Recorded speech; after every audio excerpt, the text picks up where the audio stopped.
Para la situación que estamos observando, tenemos un campo eléctrico que atraviesa con un cierto ángulo a una superficie plana, el cual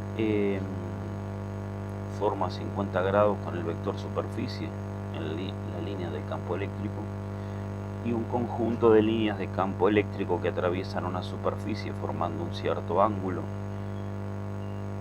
implica que existe a través de dicha superficie un flujo eléctrico. Ese flujo eléctrico se lo determina como el producto del campo eléctrico por la superficie por el coseno del ángulo, el cual para este caso se tiene que el flujo eléctrico es igual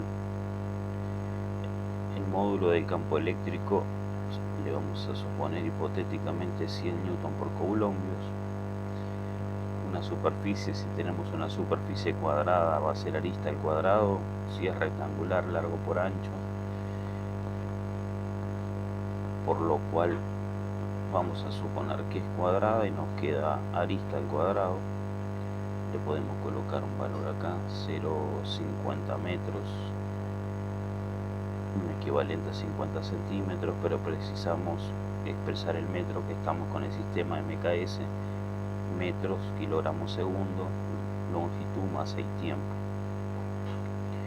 por el coseno del ángulo que hay entre el vector campo eléctrico y el vector superficie. Entonces nos queda coseno de 50 grados. Acá se efectúan los cálculos muy sencillos. La calculadora tiene que estar en DEG, porque tiene tres modos la calculadora. Tiene este modo sexagesimal, va todo dividido 60 grados, minutos, segundo. Tiene el modo radianes, tiene el modo grado, pero siempre tenemos que ir a buscar en la calculadora que esté en este sistema. La teclita que dice modo, ahí se la aprieta varias veces hasta que aparece y se le da enter en ese modo, y de acá se obtiene un número expresado en newton metro cuadrado sobre coulombios, y ya se logra encontrar el flujo eléctrico a través de dicha superficie plana, que es atravesada por líneas de campo eléctrico imaginarias porque no se las ve, con experimentos se las identifica, pero después hay que jugar con la imaginación para poder trabajar con ellas. Entonces,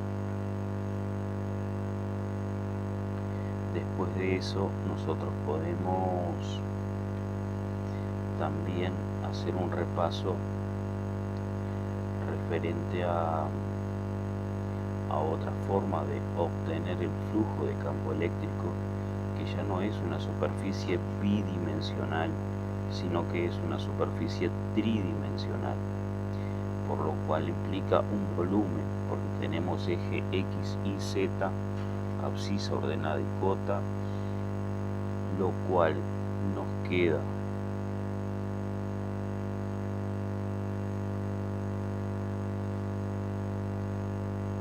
trabajar con cargas puntuales, positivo, positivo, podrá ser un protón o no, y por ejemplo negativo podrá ser un electrón o no. Entonces en este caso tomamos las distancias correspondientes, 50 centímetros,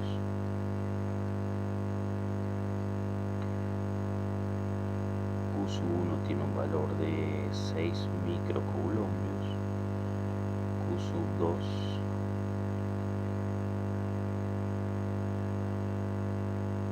tiene un valor de 8 microcoulombios y Q3 tiene un valor de menos 3 microcoulombios. Acá nosotros podemos venir y trazar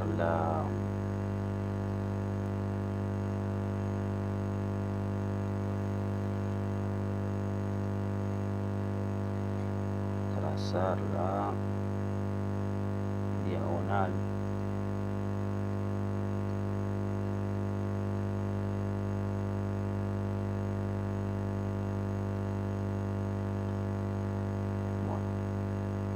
que nos queda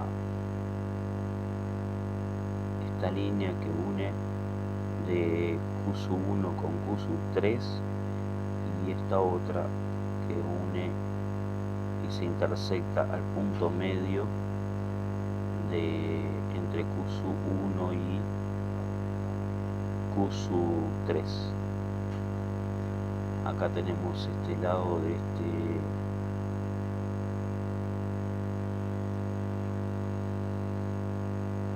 de esta parte que va a quedar un semicuadrado, va a quedar un triángulo isósceles.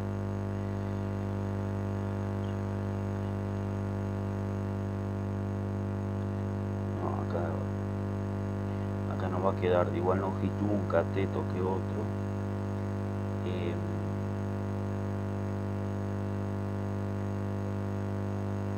Y nos va a quedar la hipotenusa, que evidentemente es la de mayor longitud.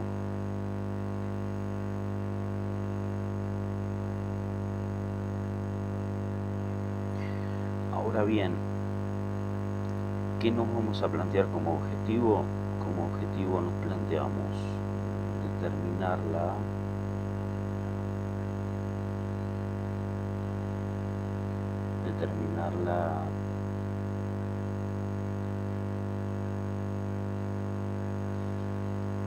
el flujo eléctrico a través de la superficie gaussiana S1, de la superficie gaussiana S1. Es otra forma que tenemos de trabajar con superficies que envuelven cargas y que son volúmenes, por lo cual vamos a la primera ley del electromagnetismo o la ley de Gauss, que implica que el flujo a través de la superficie 1, flujo 1 eléctrico, es la carga neta encerrada sobre la permitividad en el vacío, por lo cual el flujo eléctrico a través de la superficie 1, hacemos la suma algebraica o aritmética y nos queda Q1 6 por 10 a la menos 6 coulombios más 8 por 10 a la menos 6, porque es microcoulombio, ¿no?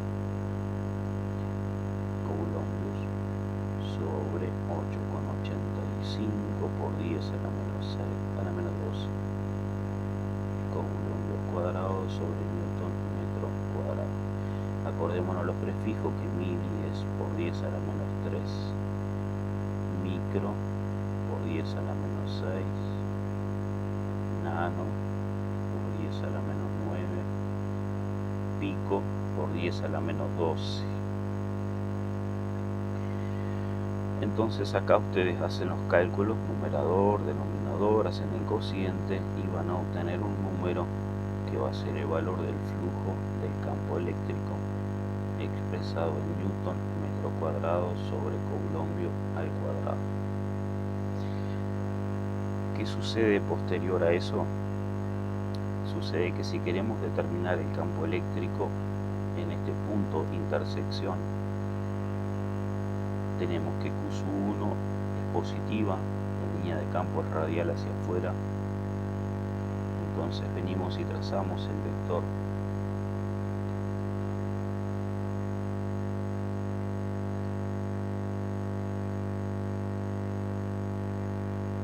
correspondiente al campo eléctrico 1, después trazamos el vector correspondiente al campo eléctrico 2, también es positiva, y después también trazamos el vector correspondiente al campo eléctrico 3, que es negativa. Como ya hay un vector, va otro a continuación, entonces lo dejamos bien claramente identificado, que este vector es el campo eléctrico, el vector campo eléctrico 2, este es el vector campo eléctrico 1 y y este es el vector campo eléctrico 3. Ahora en el otro capítulo yo sigo con la solución de esto.